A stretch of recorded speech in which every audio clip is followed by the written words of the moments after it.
আসামে হোটেল, রেস্তোরাঁ, অনুষ্ঠান বাড়ি বা প্রকাশ্য জায়গায় বিফ বা গোমাংস নিষিদ্ধ করার সিদ্ধান্ত নিয়েছে হেমন্ত বিশ্ব শর্মার বিজেপি সরকার।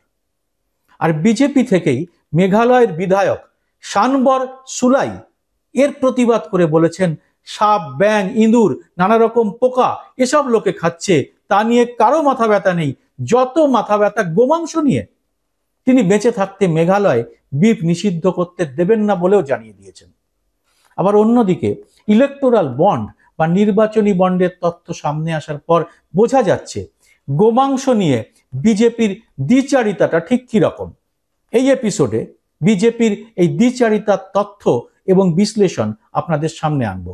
ভিডিওটি পুরো দেখে ভালো লাগলে লাইক ও শেয়ার করে পৌঁছে দেবেন আরো অনেকের কাছে। সেই সঙ্গে চ্যানেলটি সাবস্ক্রাইব করে নোটিফিকেশন বেলটি চালু করে রাখতে ভুলবেন না।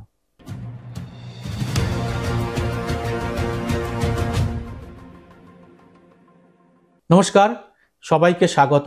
আমি সুব্রত বসু। হেমন্ত বিশ্ব শর্মা বলেছেন, হিন্দুরা গরুকে মাতা বলে মনে করে। তবে এ প্রসঙ্গে স্বামী বিবেকানন্দর একটা খুব মজার কথা মনে করতে পারেন। স্বামীজির শিষ্য শরৎচন্দ্র চক্রবর্তী স্বামী শিষ্য সংবাদ বইতে সে কথা লিখেছেন। তিনি লিখেছেন, বিবেকানন্দের কাছে গোরক্ষা সমিতির এক সদস্য এই কাজের জন্য চাঁদা নিতে এসেছিলেন। স্বামীজি তার কাছে জানতে চেয়েছিলেন, গরিব মানুষের কষ্ট রোধে তারা কি করছেন।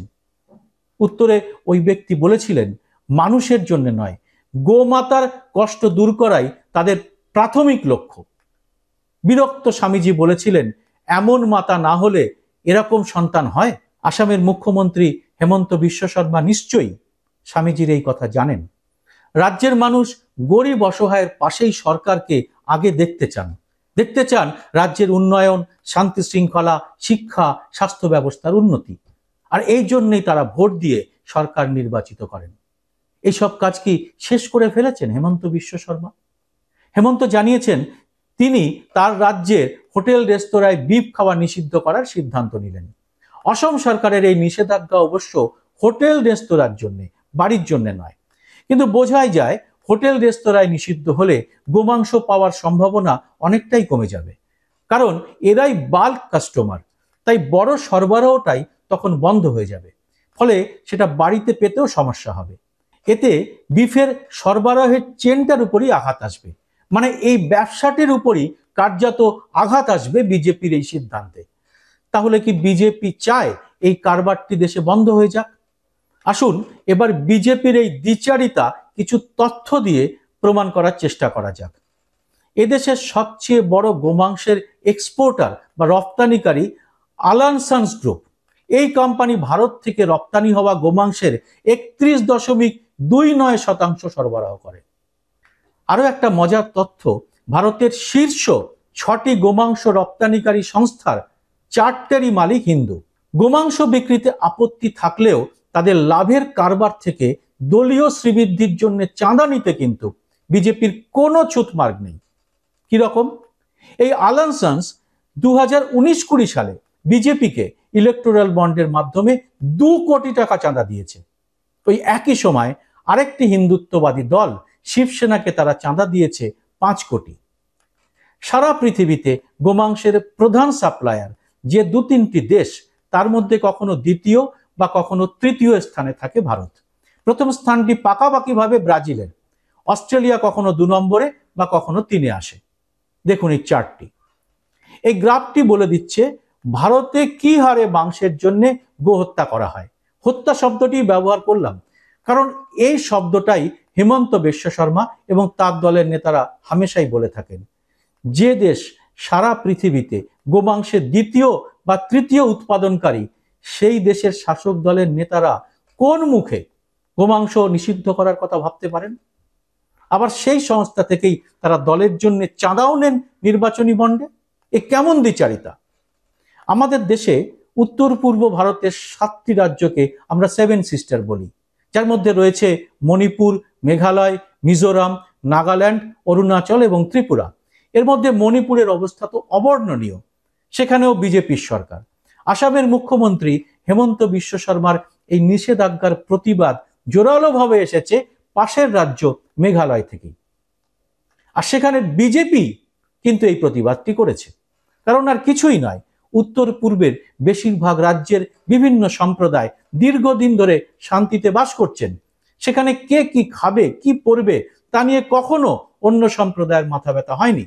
তাছাড়া বিফ মেঘালয়ের একটি অত্যন্ত জনপ্রিয় খাবার। যেমন গোয়ায় বিজেপির তরফেই বলা হয়েছিল বিফ কিংবা গোমাংস খাওয়া নিয়ে কোনো রকম নিষেধাজ্ঞা এ রাজ্যে চলবে না। গোয়ায় পর্যটন বিশেষভাবে উল্লেখযোগ্য, বিশেষ করে সেখানে বিদেশি পর্যটকরা হামেশাই এসে থাকেন। বিফ ছাড়া কোনো ইউরোপিয়ান বা আমেরিকান টুরিস্ট ভাবাই যায় না। তার সঙ্গে স্থানীয়দেরও ট্র্যাডিশনাল ফুডের মধ্যেই পড়ে বিফ।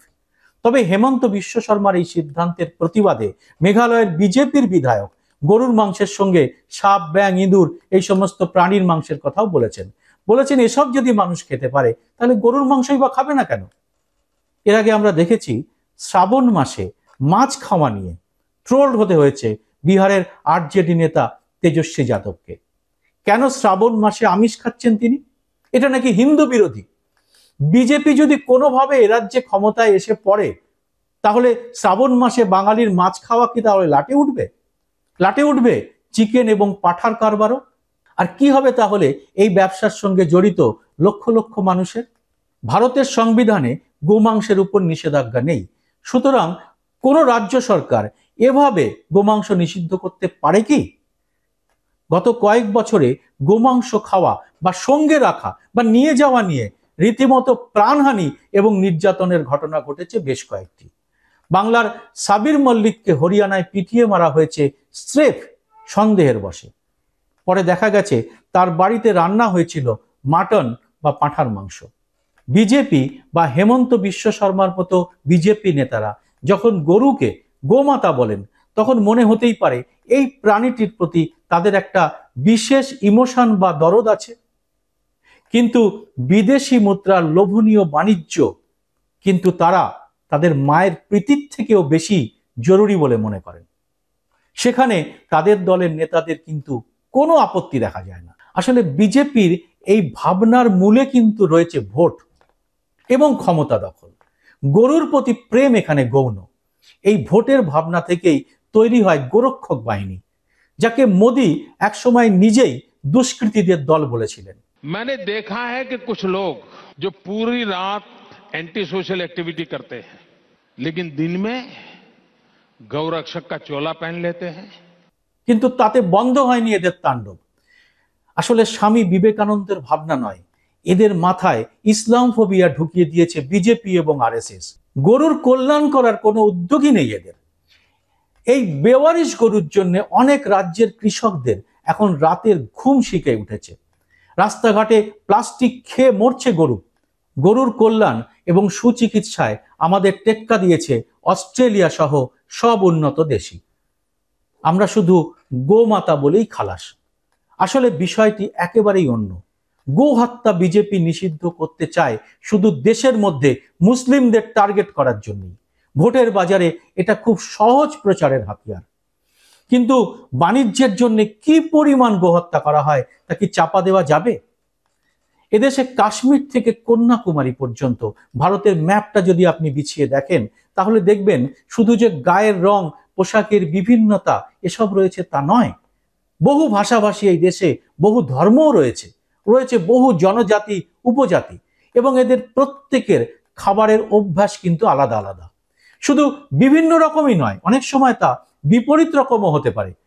যেমন উত্তর ভারতে পেঁয়াজ ও রসুন নিরামিষ খাবার হিসেবে প্রচলিত, কিন্তু বাঙালিদের কাছে আবার এ দুটি আমিষ খাবার। দক্ষিণ ভারতেও তাই।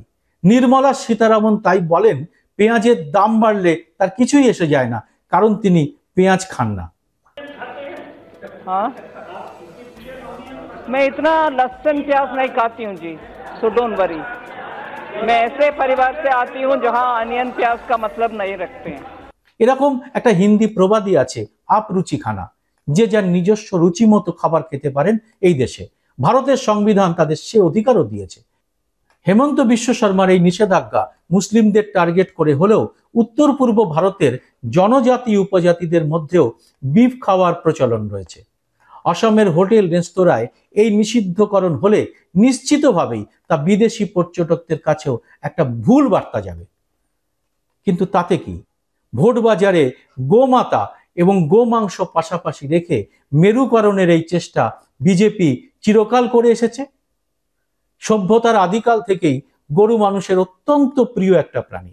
যারা গো পালন করেন তাদের কাছেও কিন্তু একটা সময়ের পরে অর্থনৈতিক কারণেই সেই গরুটিকে বিক্রি করে দিতে হয়। বিফ হিসেবে তখন তার মাংস এদেশে এবং বিদেশে চালান হয়।